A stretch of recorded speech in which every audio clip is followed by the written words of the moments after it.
కోరుకుంటున్నాము. కిక్కు చిరంజీవి చాలా కష్టపడ్డారు, చాలా ఇష్టపడి. అంటే ఆవిడ భార్యగా ఏదో బిహైండ్ ఉందని అని చెప్పి ఇందాక చెప్పారు. ఎప్పుడు బిహైండ్ లేదమ్మా, ఆవిడ ఫ్రంటే ఉంది. కొంచెం ఆవిడికి ఎంతవరకు అవసరమో అంతవరకు ఆయన ఉన్నాడమ్మా.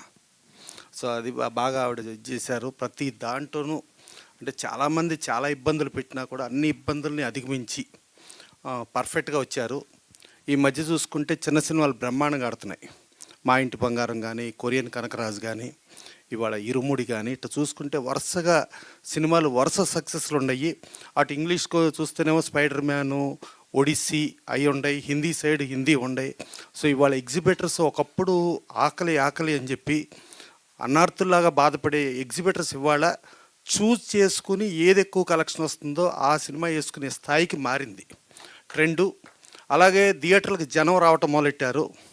ఇదే కాకుండా ఒక సెంటిమెంట్ ఏంటంటే కొరియన్ కనకరాజు, మా ఇంటి బంగారం, ఇరుముడి, అలాగే సీతారామం, ఇలా ఈ సినిమాలన్నీ ఈవెన్ కమల్ హాసన్ గారికి దశావతారం తర్వాత విక్రమిట్టిస్టు, ఇవన్నీ ప్రొడ్యూసర్స్ కౌన్సిల్ నుంచి టైటిల్ ఇచ్చి పబ్లిసిటీ క్లియరెన్స్ తీసుకుని సెన్సార్కి వెళ్ళి రిలీజ్ అయ్యి సూపర్ హిట్లు అయినాయండి.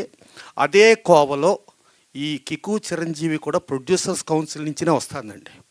సో ఆ సక్సెస్ బాటలో డెఫినెట్గా ఇది కూడా సక్సెస్ అవ్వాలి, అవుతుంది, దాంట్లో డౌట్ ఎక్కర్లేదు. వాళ్ళు పడిన కష్టం పైన భగవంతుడు పంచభూతాలు చూస్తూనే ఉంటే డెఫినెట్గా వాళ్ళకి తగ్గ ప్రతిఫలం డెఫినెట్గా లాభం ఇస్తారు. సో ఒక భర్తని హీరోగా నిలబెట్టి అది ఉండటం కోసం ఆవిడ ఎంత ఫైట్ చేసింది, ఎంత కష్టపడింది అని చూసాం.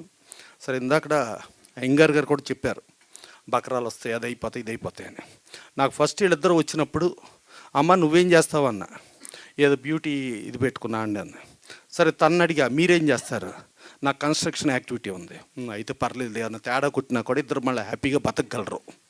ఇదే చెబుతాం. డెఫినెట్గా ఇండస్ట్రీకి ఎవరు వచ్చినా మాకు సక్సెస్ పర్సంటేజ్ కేవలం 5 to 8%, 92 to 95% ఫెయిల్యూర్ రేషియో ఉంటుంది. కానీ ఇండస్ట్రీ బతుకుతాంది not for the 5 to 8% success మీద బతకట్లేదండి, బతికేది 92 to 95% ఫెయిల్యూర్ మీద ఇండస్ట్రీ బతుకుతుంది. అందుకని ప్రతి ఒక్కళ్ళము ఆ ఫెయిల్యూర్కి రెస్పెక్ట్ ఇవ్వాలి. ప్లస్ ఇండస్ట్రీలో ఇవాళ ఎవరైనా చూస్తే ఒక రాజమౌళి గారు స్టూడెంట్ నెంబర్ 1 నుంచి వచ్చారా, తేజ గారు ఒక చిత్రం నుంచి వచ్చారా, కృష్ణవంశీ గారు గులాబీ నుంచి వచ్చారా, ప్రతి ఒక్కడో ఒక చిన్న సినిమా నుంచి వచ్చాడు. ఆ చిన్న సినిమా నుంచి వస్తేనే వాళ్ళే స్టార్లు అవుతారు. డెఫినెట్గా ఈ కిక్కు చిరంజీవి కూడా హీరోగా తనకు మంచి లైఫ్ వచ్చి, డైరెక్టర్ కూడా పాపం తను చాలా కష్టపడ్డాడు.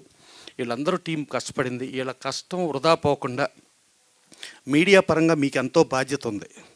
డెఫినెట్గా ఈ చిన్న సినిమాలను రక్షిస్తే, ఈ సినిమాలు బతికితేనే ఫ్యూచర్ జనరేషన్స్కి, ఫ్యూచర్ దీనికి వీళ్ళందరూ స్టార్స్ అయ్యి పనికొస్తారు.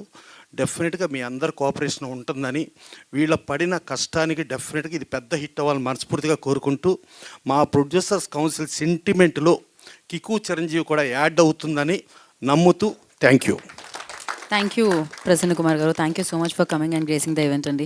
నా మరి కిక్కు చిరంజీవిని మనందరి ముందుకి తీసుకొస్తున్న డైరెక్టర్